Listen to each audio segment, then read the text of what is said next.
ឡូជំរាបសួរក៏ដូចជាសួស្តីទៅកាន់ប្រិយមិត្តទាំងអស់គ្នាខ្ញុំបាទសុសុគីកាគូរ៉ាដែលថ្ងៃនេះគឺយើងជួបគ្នាសារជាថ្មីជាមួយនឹងសិស្សរឿងថូកែណានគីហើយអត់មានអធិស្ឋានខ្លះមែនតើមួយរយៈធំហ្នឹងគឺអត់មានបានចេញរឿងទេសាច់រឿងដែលមានគឺសម្រាយណាស់មានគឺផ្អាកធ្វើឡើងចូល2ខែទៅហើយអត់មានសុំទោសគ្នាយើងខ្លះមែនតើដោយមូលហេតុដែលមានគឺឈប់ធ្វើវីដេអូមួយរយៈហ្នឹងដោយសារតែអត់មាន laptop ធ្វើទេគឺ laptop បើអត់មានហ្នឹងគឺវាខូចបាត់ហើយបច្ចុប្បន្នហ្នឹងក៏មានអត់ទាន់មានដែរគឺខ្ចីរបស់គេកាត់ទេចឹងហើយអធិស្ឋានផងណាតឥឡូវអញ្ចឹងមកខាតពេលវេលារបស់ពួកយើងយូរចូលមកកាន់ការសម្រាប់សិស្សរបស់យើងនៅក្នុងអេពីសូតជាបន្តតែម្ដងទៅដោយការពីអេពីសូតមុនហ្នឹងយើងគឺបានដឹងហើយម៉ូមីយ៉ាគេបានស៊ី super របស់ស៊ីគីដែលយើងមិនទាន់ដឹងនោះទេថាគេស្លាប់ឬក៏រស់ហើយជាក់ស្ដែងសភាពរបស់គេនៅក្នុងអេពីសូតមួយនេះវិញមើលទៅគឺពិតជាពិបាកមើលខ្លាំងមែនតើបើទោះបីជាខ្លួនឯងមានរបួសខ្លាំងយ៉ាងណាក៏ដោយម៉ូមីយ៉ាគឺមិនបានភ្លេចទេជាមួយនឹងអាយ៉ងរបស់គេដោយនៅត្រង់ចំណុចកន្លែងហ្នឹងយើងក៏បានដឹងអំពីទំនាក់ទំនងរបស់គាត់ជាមួយនឹងអាយ៉ងដែលគាត់យកតាមខ្លួននោះមុននឹងរំលឹកទៅដល់រឿងហ្នឹងម៉ូមីយ៉ាគេគឺពិតជាតូចចិត្តខ្លាំងមែនតើព្រោះថាគេគឺបានមើលងាយស៊ីគីតែចុងក្រោយគឺនៅតែត្រូវចាញ់នៅក្រោមដៃរបស់ស៊ីគីទៅវិ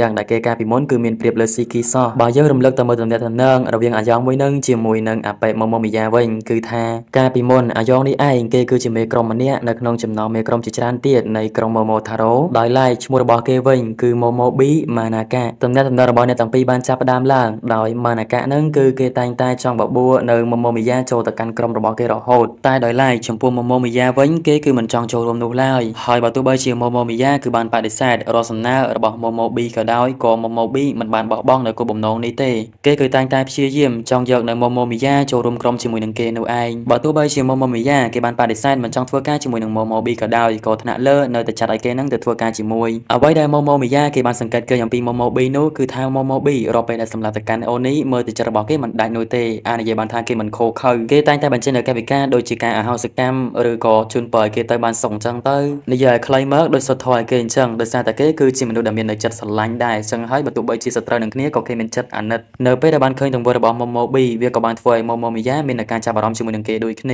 ពីព្រោះថាម៉ូម៉ូមីយ៉ាតាំងពីឪពុកម្ដាយរបស់គាត់ក៏ដូចជាក្រុមគ្រួសាររបស់គាត់ទាំងមូលត្រូវបានសម្លាប់ទៅដោយអូនីគាត់គឺមានអារម្មណ៍ថាស្រាលខ្លាំងមែនទែនទោះបីជាពួកគេនោះស្លាប់នៅនឹងមុខក៏ដោយក៏គាត់គ្មានអារម្មណ៍ថាពិបាកចិត្តឬក៏ចង់យំអីទេព្រោះថានៅក្នុងចិត្តរបស់គាត់ហ្នឹងគឺវាទទេស្អាតអ្វីដែលគាត់មានហ្នឹងគឺគាត់ស្រាលខ្លួនខ្លាំងមែនទែននៅពេលដែលគ្មានវត្តមានរបស់ពួកគេបើយើងស្ដាប់ទៅមនុស្សដូចជាម៉ូម៉ូមីយ៉ាហ្នឹងហាក់បីដូចជាគ្មានមនោសញ្ចេតនានោះទេដោយចាប់តាំងពីម៉ូម៉ូប៊ីបានដឹងអំពីរឿងរ៉ាវរបស់ម៉ូម៉ូមីយ៉ារួចគេគឺតែងតែបបួលនៅម៉ូម៉ូមីយ៉ាហ្នឹងមកលេងនៅផ្ទះរបស់គេរហូតជួបជាមួយនឹងប្រពន្ធរបស់គេក៏ដូចជាកូនស្រីរបស់គេម៉ូម៉ូប៊ីគេតែងតែយកចិត្តទុកដាក់ក៏ដូចជាបានចែករំលែកនៅរឿងរ៉ាវមួយចំនួនដែលទាក់ទងជាមួយនឹងមនោសញ្ចេតនាសពថ្ងៃរបស់ពួកគេវាមើលទៅក៏ធ្វើឲ្យម៉ូម៉ូមីយ៉ាមានអារម្មណ៍ថារៀងចិត្តទន់បន្តិចដែរម៉ូម៉ូមីយ៉ាក៏បានសួរទៅកាន់ម៉ូម៉ូប៊ីថាតើហេតុអីបានជាម៉ូម៉ូប៊ីគាត់សម្រេចចិត្តតែធ្វើនៅការងារទាំងអស់ហ្នឹងទាំងដែលគាត់គឺមានទំនួលខុសត្រូវទៅលើគ្រួសារតែគាត់គឺមិនខ្លាចថាថ្ងៃណាមួយដែលគាត់មានគ្រោះថ្នាក់គឺនឹងអាចធ្វើឲ្យកូនរបស់គាត់ព្រមទាំងប្រពន្ធជាទីស្រឡាញ់គឺនៅឯកោទេឬម៉ូម៉ូប៊ីគាត់ក៏បានតបថាគាត់គឺមិនដែលគិតបែបហ្នឹងនោះទេព្រោះគាត់គឺបានស្បត់ហើយថាគាត់គឺនឹងត្រឡប់មកវិញជាមួយនឹងបេសកកម្មរបស់គាត់ដោយមានជីវិតព្រមទាំងជោគជ័យទៅលើបេសកកម្មទាំងអស់នោះមួយវិញទៀតគាត់ក៏បានប្រាប់ទៅកាន់ម៉ូម៉ូមីយ៉ាដូចគ្នាម៉ូម៉ូមីយ៉ាគួរតែបោះបង់ចោលនៃការជក់បារីទៅគាត់ប្រាប់ថារបស់ដែលតែងតែកំដរយើងគ្រប់ពេលវាក៏អាចជាវត្ថុមួយដែលត្រៀមយកជីវិតរបស់យើងនៅពេលណាមួយក៏ថាបានហើយរឿងមួយនោះវាក៏ស្រាប់តែបានកើតឡើងពិតមែនកើតឡើងទៅលើនរណាយើងគឺនឹងបានឃើញបន្តិចទៀតនេះដែលក្នុងថ្ងៃនោះម៉ូម៉ូប៊ីគាត់ក៏មាននៅបេសកកម្មកម្ចាត់អូនីក៏ប៉ុន្តែគាត់គឺបានជាទុនចិត្តនៅពេលដែលបានឃើញវត្តមានកូនអូនីសម្លឹងទៅកាន់កូនក្មេងនោះវាគឺប្រៀបបីដូចជាកូនរបស់គាត់អញ្ចឹងទើបគាត់ទុកជីវិតឲ្យវាតែការសម្រេចចិត្តរបស់គាត់វាក៏ត្រូវបានធ្វើឲ្យជីវិតជាច្រើនត្រូវបានស្លាប់ដោយសារតែអូនីមួយនោះដែលក្មេងប្រុសអូនីគឺមិនអាចគ្រប់គ្រងខ្លួនឯងបាននឹងប្រែទៅជាទម្រង់បិសាចអូនីចាត់ការទៅលើមនុស្សជាច្រើនលើពីនឹងគេគឺថែមទាំងសម្លាប់ទៅលើប្រពន្ធកូនរបស់គាត់ទៀតផងដែលធ្វើឲ្យគាត់គឺពិតជាមានការឈឺចាប់ខ្លាំងមែនទែនហើយយើងបានឃើញថាទម្រាំតែគាត់គឺអាចចាត់ការទៅលើអូនីមួយក្បាលនឹងបានគាត់ក៏អស់ជីវិតដូចគ្នាមុននឹងស្លាប់គាត់ក៏បានផ្ដាំទៅកាន់ម៉ូម៉ូមីយ៉ាថាឃើញទេទាំងនេះឯងគឺជាភាពទន់ជ្រាយរបស់យើងគឺបានណែនាំឯងក៏ប៉ុន្តែយើងវិញទេដែលខុសពេលនេះយើងគឺខុសហើយវាគឺជាកំហុសដ៏ធ្ងន់ធ្ងរមួយដែលយើងបានផ្ដល់ឱកាសឲ្យអូនីមួយនោះហើយពេលនេះវាសម្រាប់ទាំងគ្រួសាររបស់យើងព្រមទាំងយើងទៀតផងពីសម្ដីចុងក្រោយរបស់គាត់នោះគាត់គឺបាននិយាយទៅកាន់ម៉ូម៉ូមីយ៉ាថាឯងធ្វើយ៉ាងណាក៏ដោយរក្សានៅរូបរាងរបស់យើងគឺចង់ចាត់ការនៅអូនីបន្តហើយឯងត្រូវតែចាំណាអូនីគឺជាបិសាចដ៏ខូខើមិនថាវាជាកុមារឬជាមនុស្សចាស់ចរិយានោះទេដាច់ខាតគឺមិនត្រូវទុកជីវិតរបស់ពួកគេនោះឡើយហើយសាកសមរបស់ខ្ញុំឯងយកទៅធ្វើបែបណាក៏បានដែរឲ្យសាកសមនឹងតម្លៃដែលខ្ញុំចង់បានអាចថានៅក្នុងទំនាក់ទំនងរបស់អ្នកទាំងពីរហ្នឹងយើងក៏បានដឹងថាមូលហេតុដែលម៉ូម៉ូមីយ៉ាគេខូខើសម្រាប់មិនរើសបែបនេះពីព្រោះតែហេតុការណ៍មួយហ្នឹងគឺបានកើតឡើងទៅលើមិត្តភ័ក្តិរបស់គេមូលហេតុដែលមិត្តភ័ក្តិរបស់គេត្រូវខ្លាយទៅជាអាយ៉ងរបស់គេដោយសារតែជាការស្នើសុំបន្ទាប់ពីបានសម័យនៅរឿងរ៉ាវទាំងអស់នេះរួចម៉ូម៉ូមីយ៉ាក៏បានសម្លឹងមើលទៅកាន់សារ សាកសពរបស់ម៉ាណាកាដែលជាម៉ូម៉ូប៊ីឈ្មោះរបស់គាត់គឺម៉ាណាកាប៉ុន្តែខ្ញុំសុំហៅម៉ូម៉ូប៊ីទៅវាស៊ីជាមួយនឹងក្រុមរបស់ពួកគេហើយក៏សួរចំណាំដែរម៉ូម៉ូមីយ៉ាគេក៏បាននិយាយឲ្យថាវាមិនទាន់ចប់នោះទេម៉ាណាកាដរាបណាខ្ញុំនៅតែមានជីវិតដរាបណារាងកាយរបស់ឯងនៅតែមានពួកយើងគឺនៅតែអាចគៀកស្មារគ្នាប្រយុទ្ធជាមួយនឹងគ្នាខ្ញុំគឺចង់សងសឹកឲ្យឯងម៉ាណាកាពួកយើងគឺបន្តប្រយុទ្ធជាមួយនឹងគ្នាត្រូវទេនិយាយមកដល់ចំណុចមួយនឹងម៉ូម៉ូមីយ៉ាក៏ស្ទាក់តែតក់ស្លុតហើយដោយសារតែរាងកាយរបស់ម៉ូម៉ូប៊ីគឺដូចជាម៉ាណាកាត្រូវបានរលាយទៅហើយដោយសារតែភ្លើងកំពុងតែឆាបឆេះនៅរាងកាយរបស់គេម្ដងបន្តិចម្ដងបន្តិចនោះឯង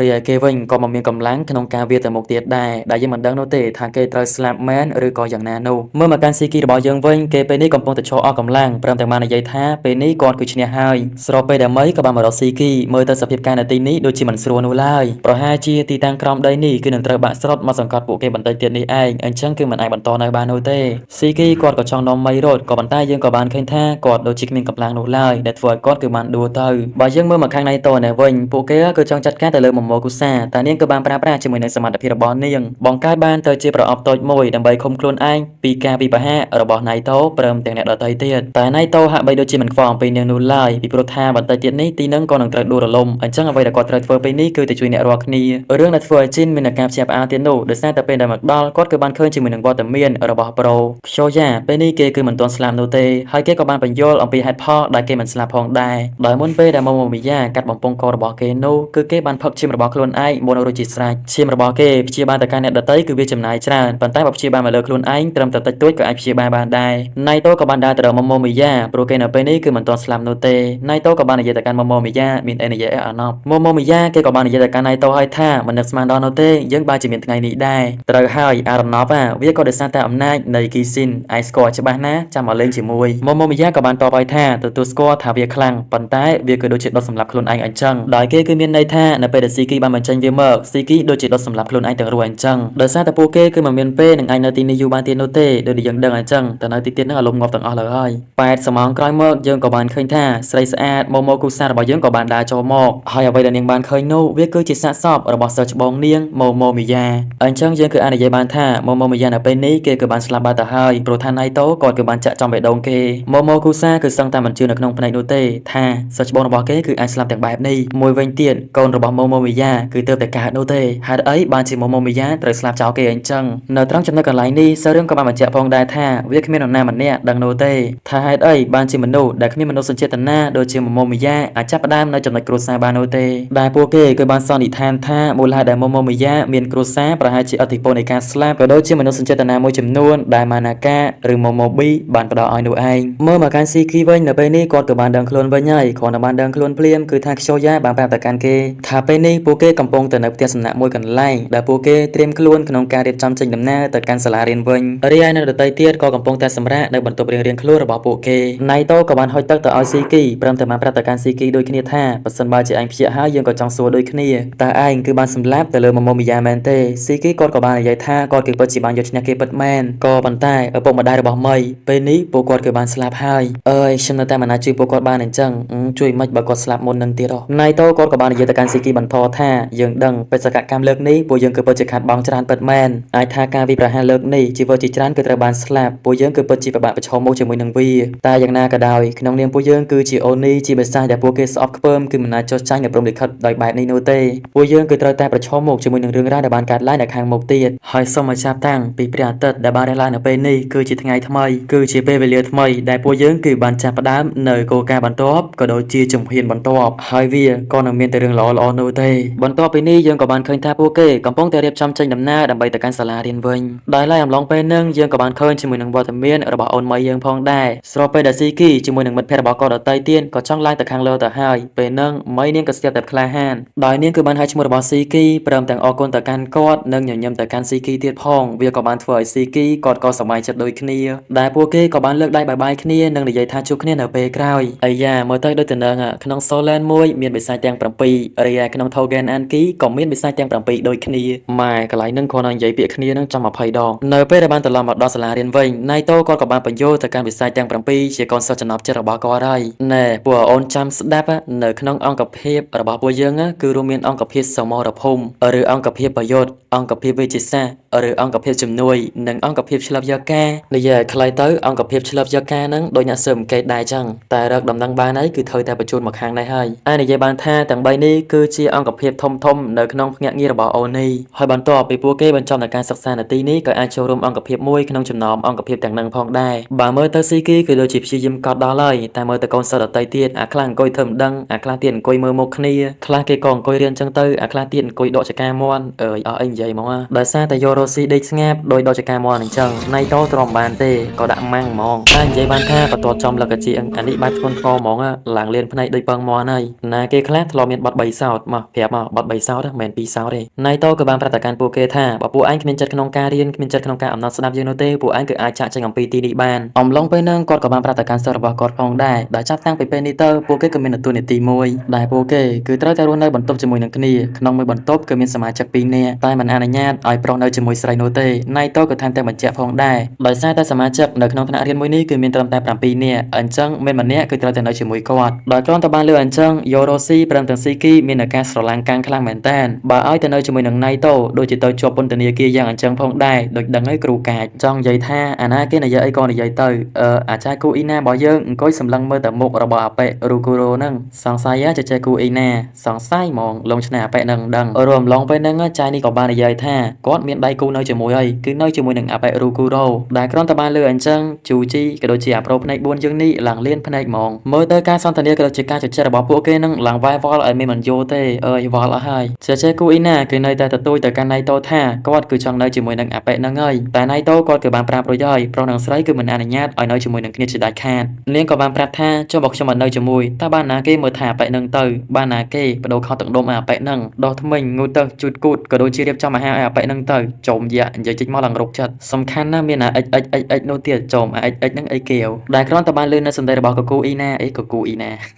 គាត់ទៅលឺអញ្ចឹងស៊ីគីជាមួយនឹងអាប្រូភ្នែក4យើងនេះគឺពិតជាមាននៅការគាំងជាមួយនឹងវត្តមានរបស់អាប៉ែរូគូរ៉ូខ្លាំងមែនតើអើយរូគូរ៉ូឲ្យយើងប្រាប់អញទៅពួកយើងមិនចំណែនអញទេតែយើងខឹងមួយឯងហ្មងប្រុសស្អីអញ្ចឹងអើយបើមើលទៅការជជែកវិញញែករកដៃគូបន្ទប់នៅជាមួយគ្នានឹងវាដូចជាវល់រើមឃើញគ្នាទេមើលទៅបើសិនម្នាក់គ្មានអាមកក្បែរណាចុះសម្រងជាមួយនឹងគ្នាទេនិយាយពីថាខំគ្នាដូចឆ្កែដូចឆ្មាអញ្ចឹងតោះសម្ដីគ្នាឡើងពេញហ្នឹងអស់អីនិយាយហ្មងសិស្សបែបហ្នឹងអីគ្រូស្ទះទ្រូងងាប់អីបើខ្ញុំវិញលាលែងពីតំណែងជាគ្រូហ្មងមើលទៅកន្លែងហ្នឹងស៊ីគីក៏បានស្នើសុំនៅពីអ្នកអាប៉ែយូរ៉ូស៊ីដែរតែអាប៉ែហ្នឹងក៏បានស្រែកឡើងផ្អើលគេដែលគាត់គឺមិនត្រឡប់នៅជាមួយនឹងអាណាគេឡើយអញ្ចឹងយើងមិនដឹងថាបានសម្រេចអត់ទេពិបាកភ្នែកពេកប្រូភ្នែក4ក៏បានមកអង្គុយសង្កុកហើយខណៈដែលអាប៉ែរូគូរ៉ូក៏បាននិយាយទៅកាន់ជូជីថាឥឡូវឯងនៅពីអ្នកយើងហ្មងទៅហើយមើលទៅយើងដូចជាខ្លាចយាប៉ែនោះដល់ហើយ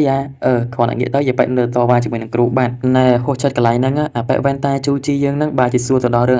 អិចអីណោះសំខាន់ណាអូនរូគូរ៉ូហ្នឹងក៏បានតបថាអារឿងហ្នឹងយើងធ្វើបែបថ្នមច្បាច់ថ្នមអើយម៉ែហួសចិត្តជាមួយនឹងសិស្សនឹងខ្លាំងមែនតើមិនដឹងជានិយាយជាភាសាស្អីគេទេនេះសុទ្ធតែធ្វើបែបហ្នឹងមកល្អដល់ផ្លូវចិត្តអីណាទៀតដូចឈួតអញ្ចឹងអាបបួរគ្នាមកនៅបន្ទប់ជាមួយគ្នាតែម្នាក់ទៅនិយាយដល់រឿងណាឆ្កុយបន្ទាប់ពីពួកនឹងឆ្លុះបកាយគ្នាក៏ដូចជាបាញ់ចាយគ្នាអស់មួយសន្ទោហ្នឹងណៃតូក៏បានសួរទៅកាន់ពួកគេឲ្យថាតែពួកឯងហ្នឹងគឺបានសម្រេចចិត្តរួចរាល់ហើយនៅឥឡូវយើងប្រាប់ពួកឯងណាស្រីគឺនៅជាមួយនឹងស្រីគ្នាគេហើយពួកឯងសម្រេចចិត្តបែបណាក៏ឲ្យលឿនទៅពេលនេះពួកគេគឺមានតែសម្រេចចិត្តធ្វើនៅរឿងរ៉ាវមួយតែប៉ុណ្ណោះដោយអ្នកទាំង5គឺនឹងធ្វើការប៉ាវកដាប់លាអញ្ចឹងទៅបើណាគេកដាប់ដូចគ្នាបើន័យថានៅបន្ទប់ជាមួយគ្នាលាដូចគ្នានៅបន្ទប់ជាមួយនឹងគ្នាតែបើពីណាគេខុសគេតែឯងគឺនៅជាមួយនឹងគ្រូនោះឯងហើយបន្ទាប់ពីនឹងអ្នកទាំង5នាក់ក៏បានធ្វើការប៉ាវយកមកដែរគឺគេចេញមកកដាប់2លា2កត្រៃ1ហើយអ្នកចេញកត្រៃហ្នឹងគឺគួរអាណិតខ្លាំងមែនតើជាប្រូភ្នែក4ជើងនឹងឯងពេលនេះគេមកយំសោកបោខ្លួនឲ្យចោលឲ្យអញតែប៉ុណ្ណេះជាប់ពន្ធនាគារហើយរីឯស៊ីគីរបស់យើងវិញគឺសប្បាយចិត្តខ្លាំងមែនតើអើយអញរួចផុតពីពន្ធនាគារហើយតែក៏ងាកទៅមកចាហៀងចោមអញប៉ះគូត្រូវចាស់តានេះអើយសាមមកកដាប់ដូចគ្នាអីណាអញ្ចឹងគឺថាស៊ីគីរបស់យើងគឺត្រូវនៅជាមួយនឹងជីននោះឯងយូរ៉ូស៊ីគឺនៅជាមួយនឹ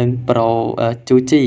sorry គឺជាប្រូរូកូរ៉ូនោះទេចង់និយាយថាមើលទៅជាគូអ៊ីណាដូចជាតស៊ូដល់ហើយអាគ្រូឲ្យនៅស្រី2នាក់ឲ្យមកតវ៉ាអីទៀតអា2នាក់នោះក៏តវ៉ាគ្នាទៀតមើលមកកាន់ស៊ីគីយើងវិញសម្លឹងមើលទៅខាងក្រៅបងអូនបាននៅទៅដល់វត្តមានរបស់ម៉ៃព្រមទាំងកើតហើយដែលគាត់គឺនឹងសង្ឃឹមថាម៉ៃគឺនឹងអាចរកឃើញនៅកូនដៅរបស់ខ្លួនឯងក៏ដូចជាប្រឈមមុខជាមួយនឹងរឿងរ៉ាវដែលបានកើតឡើងហើយមានភាពក្លាហានក្នុងការដើរទៅមុខដើម្បីស្វែងរកនៅអនាគតរបស់ខ្លួនហើយគាត់ក៏សង្ឃឹមថាខ្លួនឯងនឹងអាចរ រកអនាគតមួយដ៏ល្អផងដែរគាត់ពេលនេះគឺត្រូវតែជឿជាក់ទៅលើខ្លួនឯងគាត់គឺត្រូវតែប្រយុទ្ធដើម្បីអនាគតរបស់គាត់ព្រមទាំងអ្នករាល់គ្នាដែលគាត់ត្រូវការពារមើលមកខាងនេះបន្តិចយើងក៏បានឃើញថាអបិមុខឌឺដែលត្រូវជាមេក្រុមម្នាក់ក្នុងចំណោមមេក្រុមជាច្រើនទៀតនៃពពួកម៉ូម៉ូថារ៉ូបានដើរចេញមកយ៉ាងសង្ហាព្រមទាំងនិយាយឲ្យថាពេលនេះវាគឺជាឱកាសរបស់គេក្នុងការកសាងនូវស្នាដៃព្រោះថាម៉ូម៉ូមីយ៉ាគឺបានស្លាប់បាត់ទៅហើយវាក៏ជាពេលដ៏ល្អឥតខ្ចោះដែលអាចឲ្យគេឡើងទៅកាន់តម្លៃមួយដ៏ខ្ពស់នោះគេគឺមានន័យថាវាគឺដល់ពេលរបស់គេទៅយកជីវិតរបស់ស៊ីគីម្ដងហើយនៅពេលណាដែលគេអាចចាត់ការទៅលើស៊ីគីបានតម្លៃខ្លួនរបស់គេ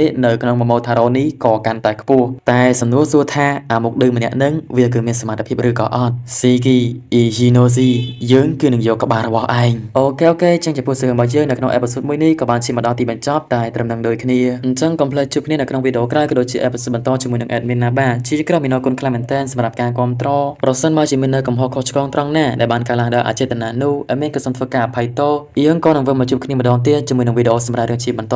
ខណៈពេលនឹងពីadminជម្រាបលាបាយ